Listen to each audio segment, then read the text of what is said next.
who the hardest person you had to guard? Be honest, man. Could be when you're freshman. Cam Reddish. I told you. Everybody gonna say.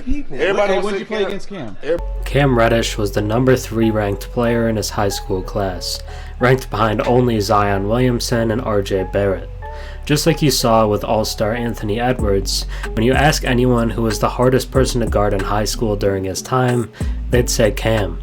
He was often compared to Paul George and seen as a future perennial All-Star. He joined both Zion and RJ in committing to Duke to give the Blue Devils the top 3 players in the class. Both Zion and RJ proved they are worthy of a top selection in the 2019 NBA Draft. However, Reddish struggled. He did average a solid 14 points per game, but shot only 36% from the field.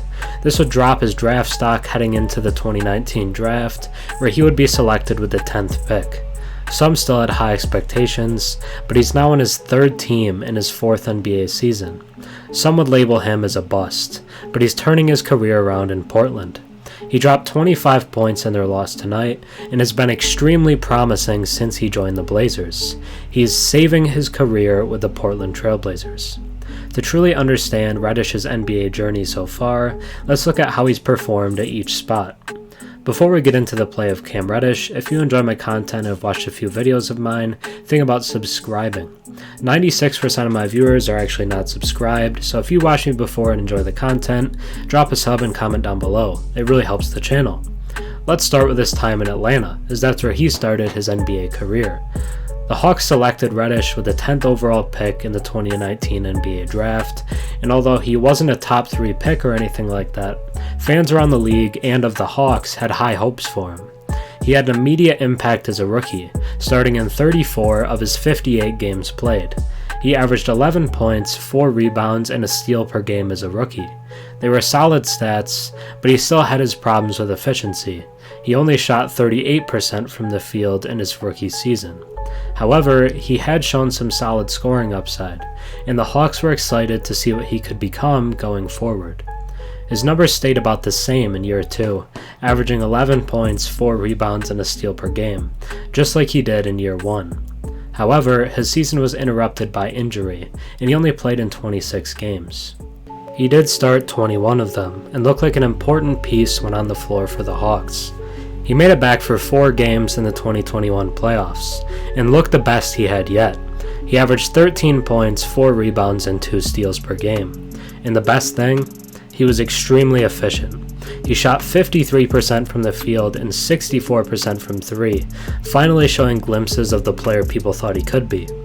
He slightly improved to start his 3rd season, averaging 12 points and a steal, and he finally cracked 40% from the field, shooting 40.4. It still wasn't necessarily good, but it was a step in the right direction. However, his minutes went down. The team had wings DeAndre Hunter, Kevin Huerter, and Bogdan Bogdanovic ahead of him in the rotation, and at the 2022 trade deadline they dealt him to the New York Knicks in exchange for Kevin Knox. Knox had also slightly disappointed for the Knicks, so it was a change of scenery deal more than anything else. Many fans were excited with this deal, thinking Reddish would be afforded a larger role with New York. However, that wasn't the case. He was only given 14 minutes per game in his 15 games with the Knicks to end the 2022 season, and coach Tom Thibodeau didn't give him much opportunity, despite the team performing poorly. It made his future look bleak, as Tibbs' often refusal to give young players a chance could smother Reddish's career. Yet things started to look up at the beginning of 2023. He got 8 starts early in the season for the Knicks and performed well. He actually struggled a bit in the first 4, but in the 4 after that, he averaged 17 points per game, including a 26-point performance. He also shot 53% from the field over this span. Things were starting to turn around for Cam. However, after this stretch, Tibbs inexplicably stopped playing him, and he was getting DNPs and garbage time minutes. He was completely taken out of the rotation. It was horrible and really confusing. It could be something about defensive effort, but Tibbs really seemed to dislike Reddish. He then was traded again at the 2023 trade deadline in a deal that sent Josh Hart to the Knicks. It seemed like there was a team that believed in Reddish again, and early on he's proving the Trailblazers right. In his 8 games with Portland, Reddish is averaging 14 points, 3 rebounds, 2 assists, and a steal per game. He's also been efficient, shooting 47% from the field and 37% from 3 on 6 attempts per game. He's started in 7 out of the 8 games as well, showing that Portland is invested in reviving his career.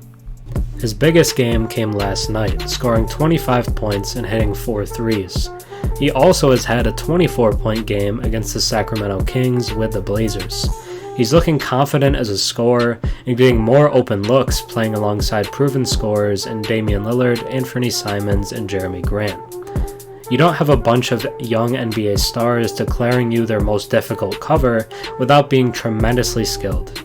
Reddish is a gifted scorer, and if his efficiency returns to where we've seen in the past, he could become a really high-level starter and fringe all-star level talent, if not an all-star someday down the line. He came into his time at Duke renowned as an elite 3-point shooter, so he's proven he can hit shots efficiently before.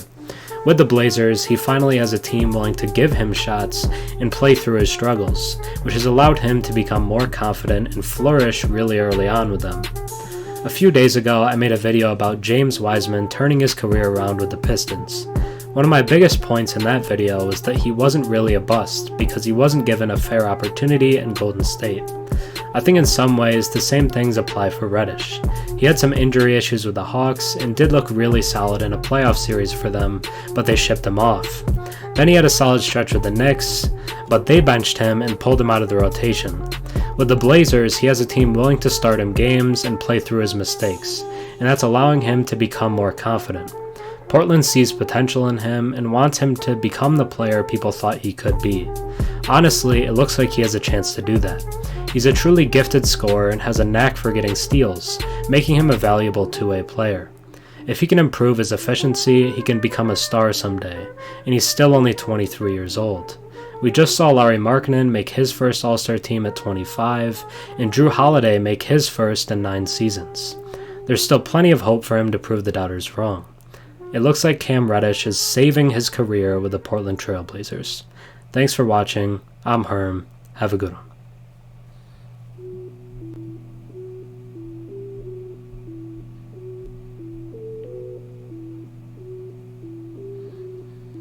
Lucas.